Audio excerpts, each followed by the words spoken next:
Yeah, I think she's in the Recording in progress. yeah, she's in the midst of traveling. Do you want me to go ahead and get started, Carlos? Yes, please. Thank you for Awesome. going to the. Well, thank you for that amazing introduction. You really did it. You're our good hype person for sure. So Carolina and I will be tag teaming this presentation through it. So it's bridging generations through discovery, the power of cures. We are big proponents of cure labs, so we'll get started. All right, so a little bit about who we are. I will speak for Carolina as she is mid-travel and I'm going to shrink myself, so don't be alarmed. I'm not actually shrinking in real life just right now, even though I am a short person to start with. So a little bit about Carolina. She got her bachelor's and master's in microbiology from Los Andes University in Colombia. She ended up doing her PhD here at Colorado State University, where she studied tuberculosis using genomics, proteomics, and metabolomic techniques to sort of look at TB. Similar to myself, we were both research scientists. So she was did her postdoc here, and then was a research scientist for a number of years. And we both recently sort of transitioned in the last 4 years onto more teaching faculty end of things. Her discipline-based education research is really focused on cures assessments that you're going to hear a little bit about today, active learning, metacognition, and inclusive pedagogy. I did my undergraduate at a really small liberal arts school in the middle of nowhere, Cornfield, Illinois, Monmouth College. I did my PhD at the University of Wisconsin-Madison, where I looked at defense signaling pathways in Arabidopsis thaliana. Did a postdoc and then ended up here, sort of again, similar to Carolina, being a research scientist for a number of years. I think that position of being a research scientist for both her and I really set the foundation for what we were interested in. We mentored a number of undergraduate students in the laboratory and started really thinking about like, how can we scale this up? How can we have greater impact? And being on the teaching side of things is honestly where we both independently had come to that decision to think we can really help students in that way. My discipline-based, biology discipline-based education research closely aligns to Carolina's, and mine also includes, we both look at highlighting diverse scientists in the classroom, and I also look at graduate student mentoring. So that's kind of us in a nutshell. You can Google us, find our profiles, all that good stuff. So quick question, and using the Zoom icons here, we'd like to know who else is joining us today. So if you've never heard of a cure and you're kind of ending up in this webinar here, you can give a thumbs up symbol in the Zoom icons. If you're cure curious and you just kind of are heard about cures and you want to learn a little bit more, you can do sort of, I guess, the congratulations symbol or whatnot. If you are well versed in cures, big old heart, because we all love cures, right?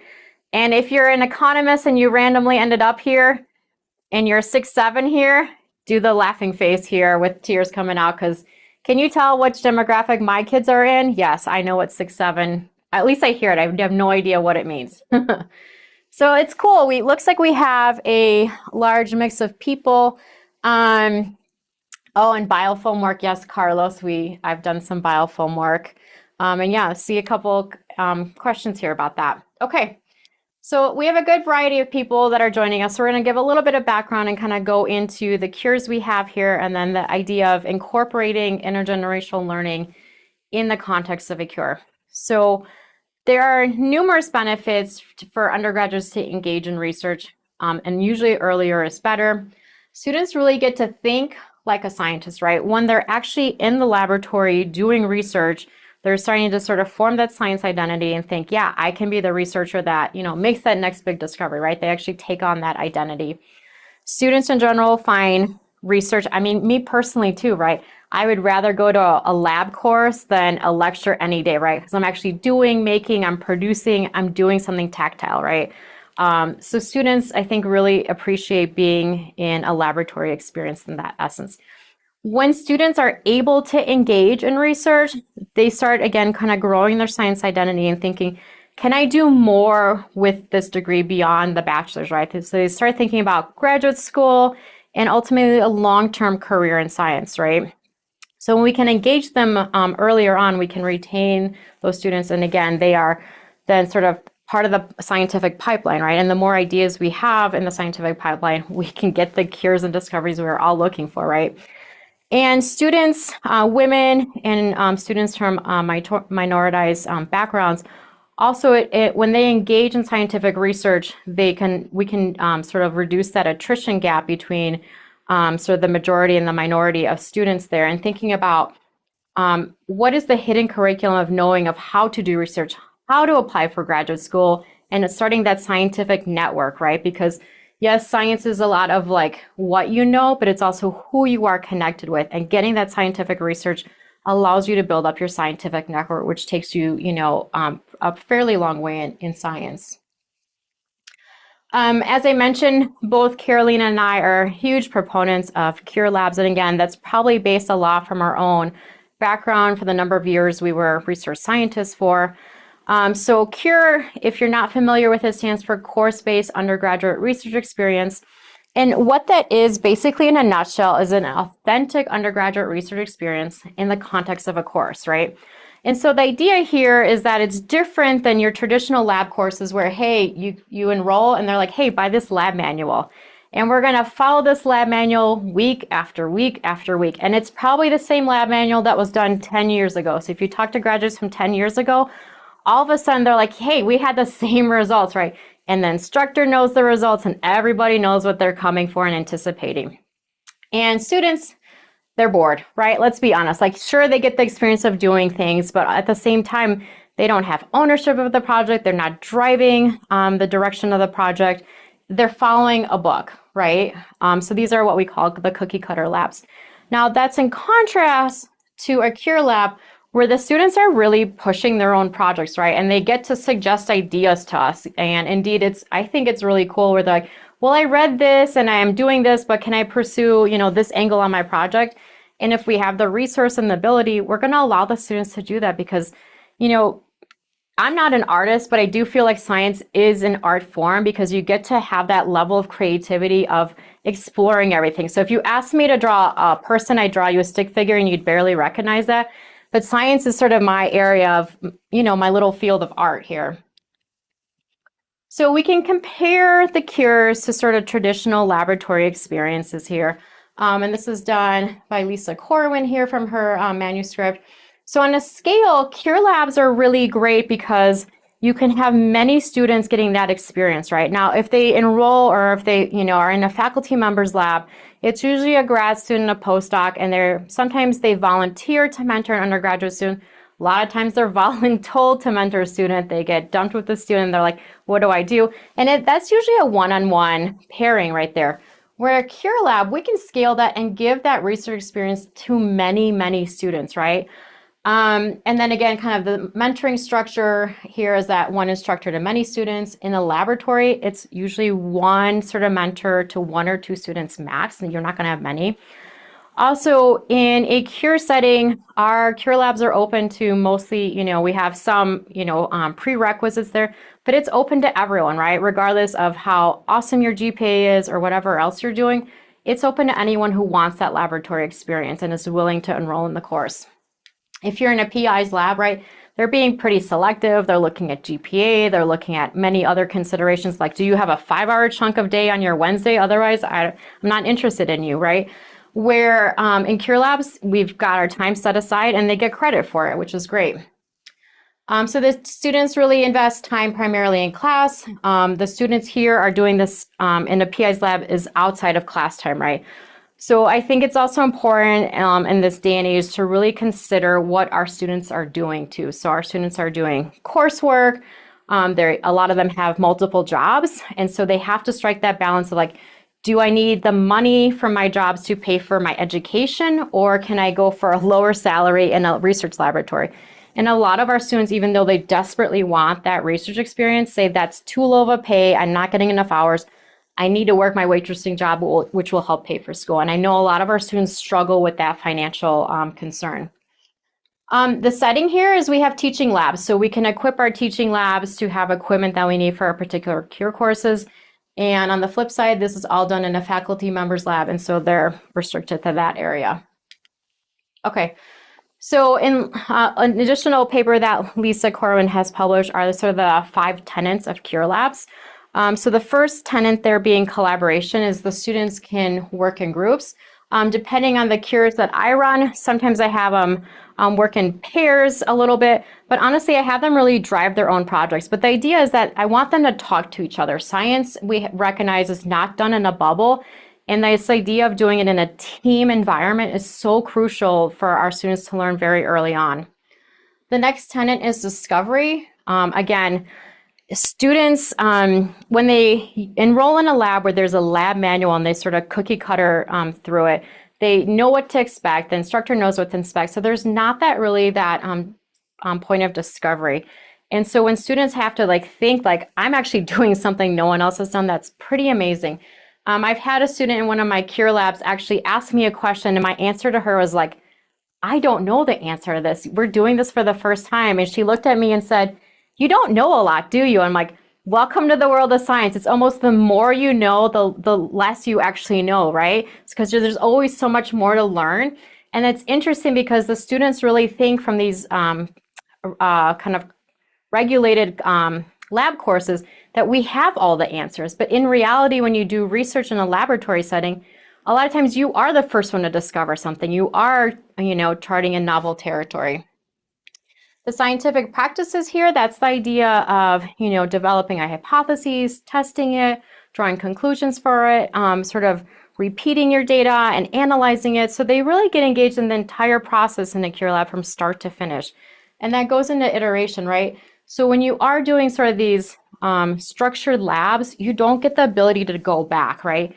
In a CURE lab, when their PCR fails, I say, guess what? We're redoing it. We're going to keep going until we figure out, someone maybe left out the primers or left out the DNA, right? We will figure that out. By we, I mean they will figure it out. And I think that's so crucial. And I'm teaching an intro microbiology lab for the first time this spring. And my students are all paranoid because I had them go back to serial dilutions. And they're like, but we're going to fall behind. We're falling behind. I'm like, behind what? Like the research is done at the pace that the research is done. And if we have to repeat to get good data, then we repeat to get good data. And they're really in this mindset, like we have to hit an end goal. I'm like, there is no end goal. We will get to that end goal when we get there. And it is what it is. It's not predefined. And students really struggle out of that mindset. And then the idea of relevance, and this will really come into play with the intergenerational learning part. Who cares and who cares about my research, right? Yes, the students care to get an A, but what does that A mean? And how can we tie in the students' research projects to sort of outside stakeholders? And that's what we're going to talk about a little bit later on. Okay, so we have a number of CURE classes here in the Department of Microbiology, Immunology, and Pathology here at Colorado State University here. Our first one is this intro microbiology course here, which is MIP 150, which is referred to as Introduction to Research Methods. We have MIP 270 here, microbial sequence analysis, MIP 355, which is phase discovery and genetics, and MIP 401, which is advanced research methods in microbiology. These three are pretty set as far as the content. The 401 upper level division, sadly, sometimes Caroline and I get crazy and want to change them up every year. So we're always kind of devising new curriculum. And that one we have more flexibility as to what topic we're doing in that particular career. Okay, so MIP 150 is based on the Tiny Earth curriculum. If you've not heard of it, this is the idea of taking basically a gram of soil and then looking and characterizing the bacterial isolates from this soil, specifically looking for antibiotic producers. So Tiny Earth, as I mentioned, is from the University of Wisconsin-Madison. And it's not only just a national program, but it's also international as well. So there are a number of researchers or universities that participate in this. But the idea here is to really kind of look at dirt, quote unquote, and look at soil and kind of tie it to One Health and basically bioprospect the soil for antibiotic producers. And you can kind of see here, this is screening bacterial isolates here that have antibiotic producing capacity, and they have this zone of clearing here. So they have like 3 hits here, bacterial isolates that are antibiotic producers. You can go on further and kind of characterize what the antibiotic is, and then you can collaborate with the University of Wisconsin to do whole genome sequencing of your microbe, and then you can also characterize the metabolomic profile. So we've had this for about 10 years here at CSU that we've been doing that curriculum. MIP 270, which is the course that Carolina has developed, is really cool because it combines both wet lab with dry lab, so that's the computational biology portion together.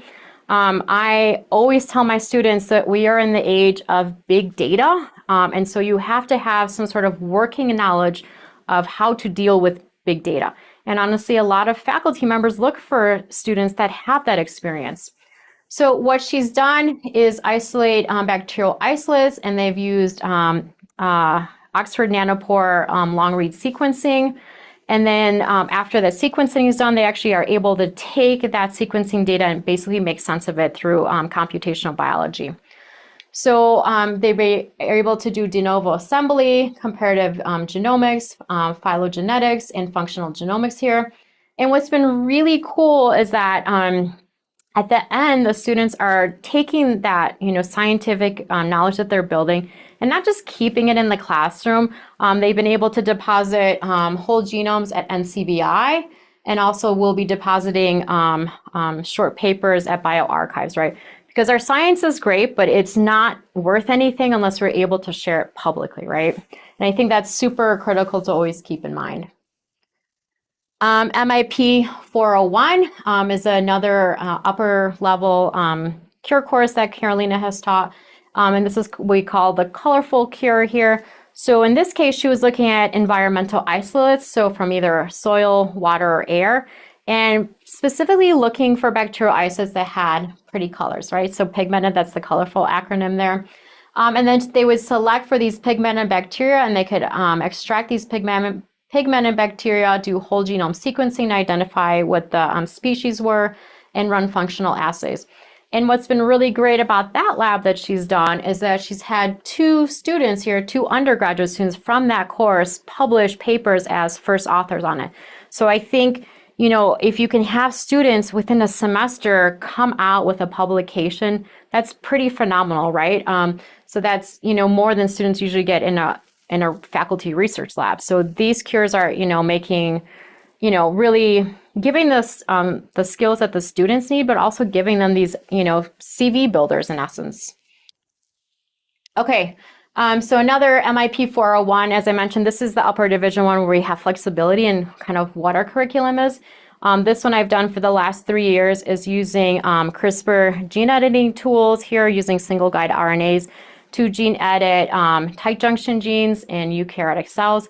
This one's interesting because I have partnered with an animal biotech company. So this is a company, Zoetis, and they are an international global leader in animal health. And so they happen to have a campus or a facility here in Fort Collins. And so we've been partnering with them where they come in and kind of help out with reagents and talk our students through this. So they buy us the guide RNAs, and they're able to help with a number of reagents and a number of assays that we run. So the students can do cell culture, do electroporations, and do a number of other assays that are, I think, pretty advanced techniques for undergraduates. And what's been phenomenal with this is we've had one student go through and actually get a job with Zoetis at the end. And the students are able to engage with the company people that come in and help out and learn what science is like, not just in the academic sector, but learn what science is like in the private sector, right? Because it's very different in how you approach things and how projects are done. In academia, you have a lot of freedom. In the company realm, right? It's kind of geared to what is going to make us a product and what is important to our bottom line. So it's great that students can see sort of multiple angles of doing science, and it helps them build their scientific network as well. So that's something I'm really excited about. Okay, so we want to do a couple of breakout rooms. This will be our first breakout room. So maybe if we can do like groups of 2 or 3, that would be good. For those of you that go into the breakout room, talk about if you have experience with cures or you have a cure going on, talk about what field you're in or what the cure is. Is it geared for majors or non-majors? Is this for upper or lower division students? And is it a small enrollment or large enrollment? If you're in the group but you're new to cures, do you have an idea about what you would like to do for a cure project? So we'll give about 5 minutes on this for the breakout rooms, and then we'll kind of come back and reconvene again. Okay, so Grace, I'm going to create those breakout rooms now. Fantastic. Thank you.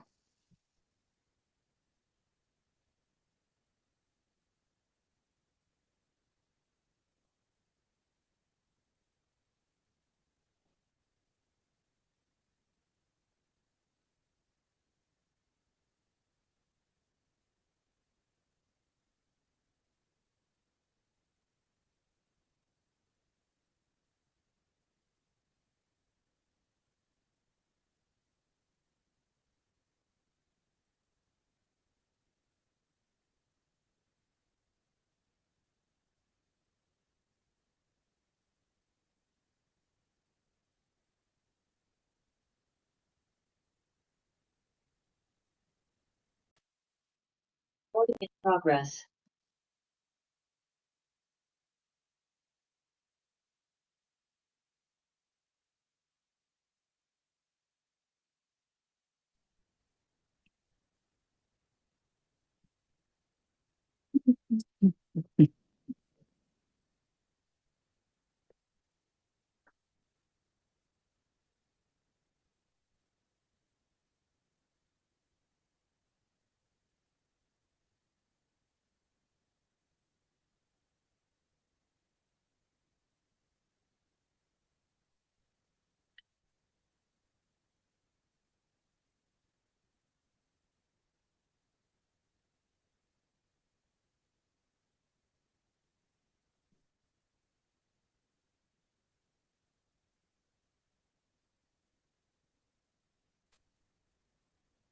All right, slowly the Zoom boxes are coming back. It's like a little seizure that happens when they all come in. It's like a waterfall here. Awesome. We don't really have time for me to kind of ask people to call out. What I'd like for you to do instead is in the chat is to write your responses to these questions that with these prompts we have here. This way, if you were not in a Zoom room with someone who maybe has that cure already established, or you could maybe mentor someone who would like to do a cure similar to yours, it'd be great for you guys to connect and see where there is overlap. At the end, I have Carolina and my email addresses, and we're always willing to kind of interact with folks and give them whatever feedback we have on our experiences running cures. So take a minute here as I'm going through the slides to kind of put your response here in the prompts or in the chat, sorry. That way people can collaborate because it is a lot of work on the instructor's end to get these cures up and running. It's no small feat to get them going, that's for sure. Okay, so I wanted to transition into this idea of talking about bringing the community, the relevance part of that, the relevance tenet of cures here. So it's great that we do science and we have our students do science, but thinking about how we get our students engaged in kind of disseminating that science, I think is something both Carolina and I feel really strongly about. And thinking about how do we engage students with the community, right? And thinking about different avenues to do that. Okay, so this is where I want to introduce this concept of intergenerational learning and sort of where it stemmed from me. You all may have remembered that there was a time, once upon a time, with a little virus that kind of wreaked havoc in our entire lives, right? And so this was a time when the COVID mRNA vaccine came out. And these are my two wonderful neighbors here. They're both retirees. And I remember them talking to me and asking me to explain how that mRNA vaccine worked. And I was like, this is my shining moment. I'm a scientist, had my like superhero cape on, and I was like, I'm going to come to the rescue and explain how this works. And I remember when I was talking to them about it, their eyes got really big, and I was like, oh my goodness, I was using too much jargon. I felt actually really bad that I was doing a disservice to my neighbors who I love so dearly, but I didn't explain it very well. And then during COVID too was also time for reconnection. I was able to talk to one of my old grad school housemates, and she talked about how her daughter had been enrolled in an intergenerational school. So elementary school kids, but older adults were sort of integrated as part of the curriculum at this school in Cleveland, Ohio. I was like, wow, that's kind of a crazy concept. How does that work? And then as soon as we were getting out of COVID, this is our department head, Dr. Naomi Ward. She had mentioned that a former department head, Dr. Ralph Smith, who is retired now and is part of the Fort Collins Rotary Club, was interested in sort of reconnecting with the undergraduates there in the department, right? And so I kind of had all three of these seeds planted in my head, and I was like, oh, how do I make this happen? So it came up with this idea of intergenerational learning in the CURE lab. And the idea here is that we have our undergraduates in our CURE labs doing research. And then what I have them do, what we started in MIP 401, is we have them meet with older adult community members every 2 weeks and sort of disseminate the research that they're doing. Can they explain their project in a way that the older adult community member understands? And are they understanding what they're talking about, right? You have that aha moment where you're like, do I understand really how CRISPR works? And what's also interesting is a lot of these older adult community members, even if they didn't have, a lot of them, about half have science backgrounds and others don't, they would come and do research and ask the students questions. So all of a sudden, like now they're stepping it up another level. So we really wanted to study this interaction in the context of communication, learning, and mentoring. One of the assessments we did, and I think Carlos may have put the paper on, this is the paper that Carolina's lead author on and Jimby that got accepted last year, is we looked at it in the framework of TIMSI, which is the tripartite integration model of social influence. And we looked, and that looks at really three parameters. First is science identity. Does the student's science identity from before the course and after the course, does it increase? Do they feel like they're more of a quote unquote scientist at the end of the course through this experience, right? The other tenet is to look at science self-efficacy. Do students believe that they can do the experiments that they're setting out to do, right? How much belief do they have in their abilities to complete that? And then lastly, science value orientation. If this is a student's individual's belief, what is the importance and value of sort of science in society, right? What is where did they put science in their own belief system? So I'm going to have you kind of do like a waterfall response. So I'm going to give you a second to think about, do you believe that the student's science identity went down, stayed the same, or increased when they were engaged in this CURE with the intergenerational learning? And I'll have you put in the chat, but don't hit enter until I say, and then we're going to have like everyone's sort of responses come up at once.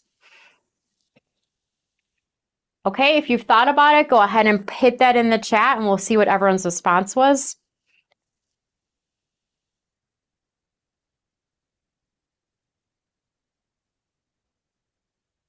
Okay, so I see the same, up, increased, more, yep. And so indeed, that's what we saw for science identity. And again, this is seen sort of with CURE labs alone. And again, I'd love to scale this up or have controls where we run the same exact CURE lab, but without older adults as part of it. But logistically, that's near impossible to do. But we did see that student science identity did go up from the beginning of the semester to end of the semester. So let's do the same thing with science efficacy, the idea that they believe that they can do the experiments and the science that they're setting out to do. Again, do you believe it decreased, stayed the same, or went up? And I'll give you a second here to think about it. And go ahead and put it in the chat. Yep, and I see indeed it did go up. Okay. And so the last part of the TIMSI framework is value or science value orientation. Did this go down? Did it stay the same? Or did it go up when they were engaged in this CURE with the intergenerational learning? So I'll give you a second and go ahead and put your responses in there.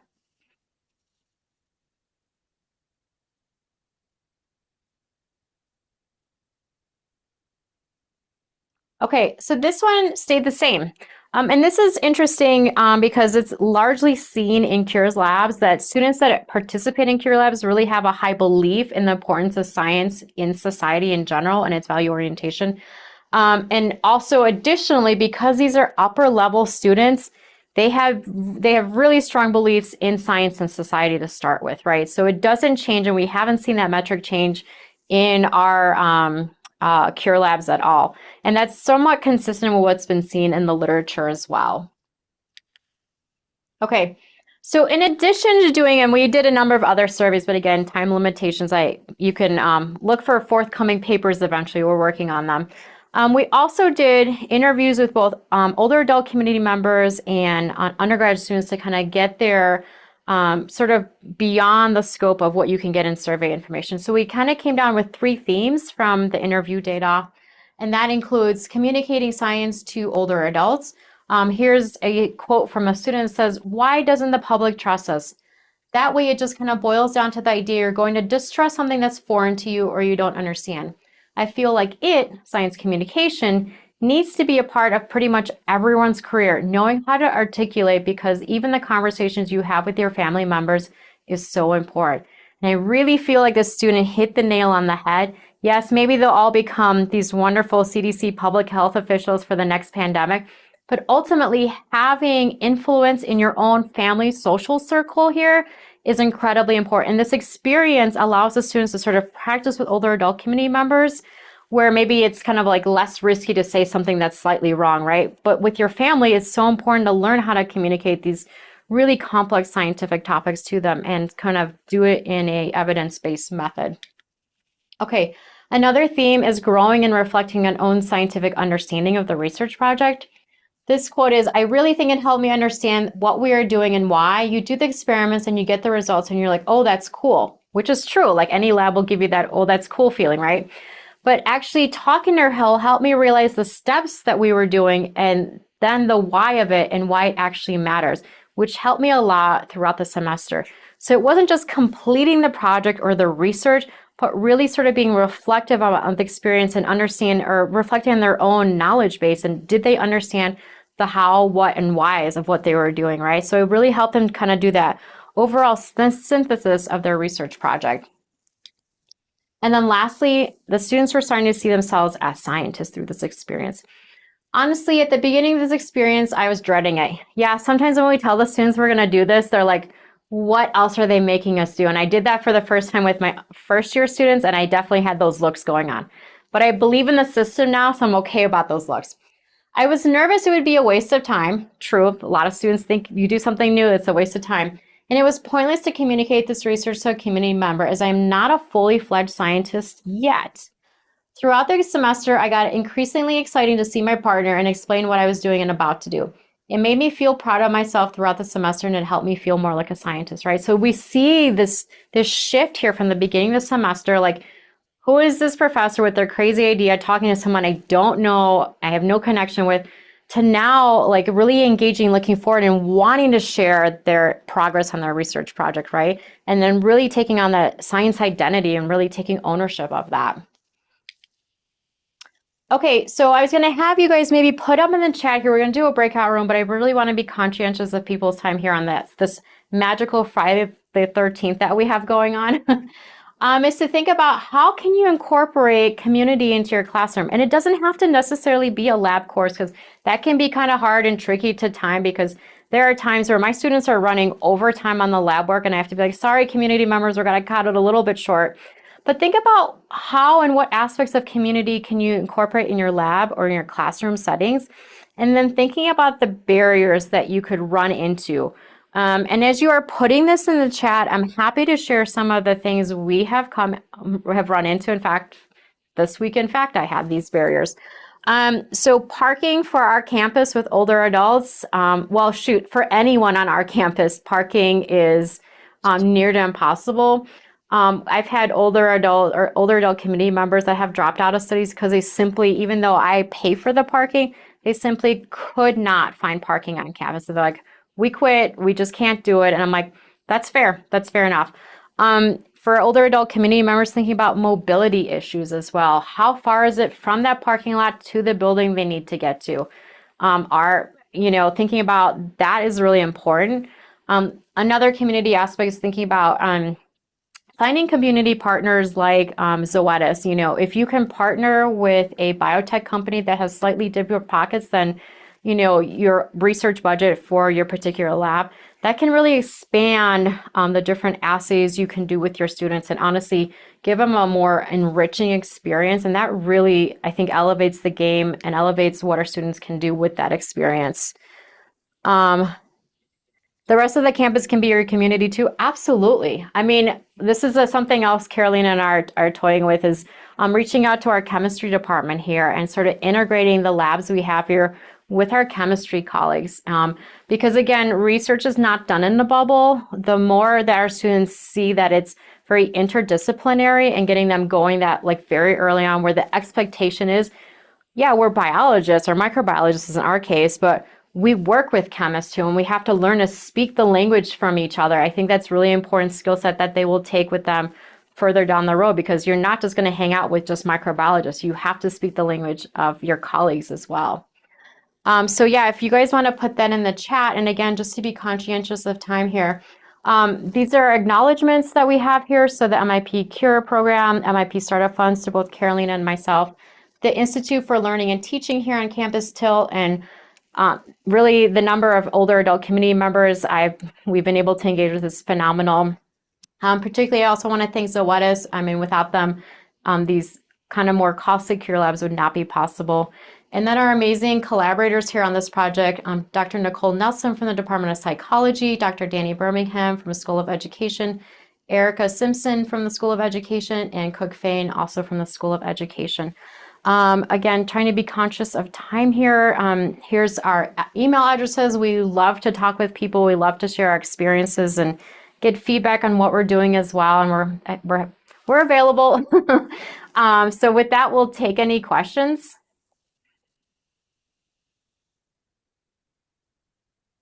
Thank you so much. This was a fantastic session, and we have time for some questions. Oh, I'll be As small again. Grace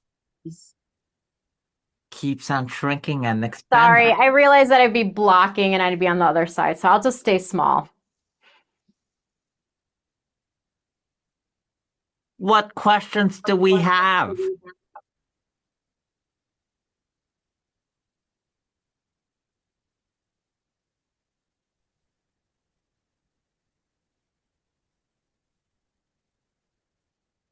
Just a weirdly practical question, maybe. That is, if you invite people who are not students from the community, does that come with like any issues of, I don't know, bureaucracy on having strangers in the classroom?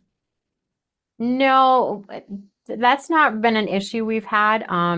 Yeah, we just let them come in. I don't have them go in the lab per se, so they don't help out with lab work. We've had the students ask to bring them into the lab, and in that case, I will let them come in the lab, but I have them do full PPE, so that's safety goggles, gloves, and lab coat just to protect them. But they're usually in for only a few minutes anyway. So as of yet, I've not run into bureaucracy problems, but you know what?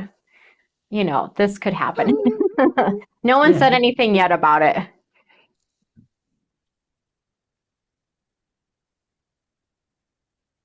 That made me think. That's a really good question, Talitha. That made me think, how did you start the collaboration with this group? And could you expand to other groups? You mean the older adults? Yes. Yeah, so that one really came from that meeting with the department head and talking with the former department head. So got connected through the Fort Collins Rotary Club and just trying to figure out how to get them interested in. And then got connected to our the Columbine Systems Center for Healthy Aging Care that we have on campus. And so they have this network, basically, it's a listserv of people, and they're involved in clinical trials as well for older adults. But they basically have a listserv in essence, so I could tap into that. This latest round of recruiting, because I have my upper level course, I have a lot of repeat offenders, is what I call them. So people who've been back for 3 or more sessions, the older adults, because they really love engaging with the students. But then I started the same idea with my first year students, and I was trying to go through our usual means of recruiting, but those were kind of tapped out. So we actually ended up posting on Nextdoor, and we got a bunch of people coming in through Nextdoor. And honestly, I had like 3 extra people show up today. I was like, how did you? Because it's public, right? So they just randomly showed up too. Because usually I'm like, hey, give me your information. I'll pay for parking and all that good stuff.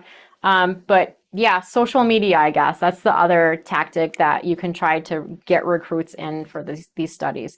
But I think for the one in my 401 class, I had this rapport built up with a lot of them at this point. So they just keep coming back for more, I guess.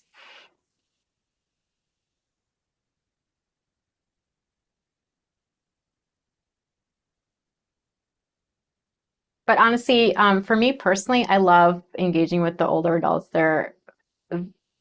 super interested in getting to know you as an individual and are invested in in our research projects. So personally, that gives me a boost to know that there's like 12 other people that care about what I do.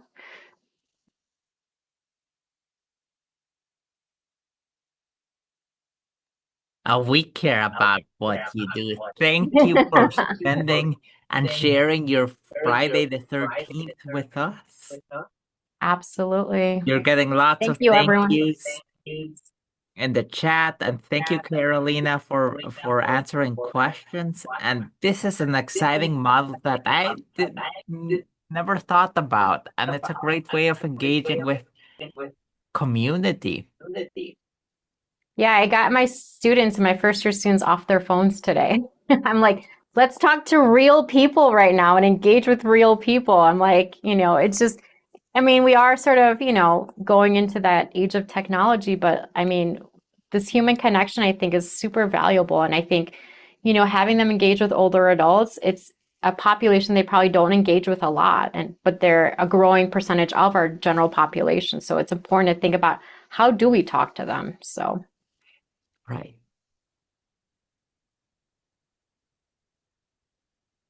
Okay. I, no additional questions? Lots of thank yous. Brenda says, I love the intergenerational aspect. Well, Excellent. thank you for everyone for coming today. Appreciate it. Thank you for spending time with us and explaining how this works. And we look forward to more articles. Yes, they're coming your way, Carlos. Yay! Thank you all. Thank you, Grace and Carolina. Of course. I love the studio effect. It's a green screen we got back here. Well, have a good weekend, everyone. We will share the recording when it's ready, and this is good. Hopefully others can see and learn from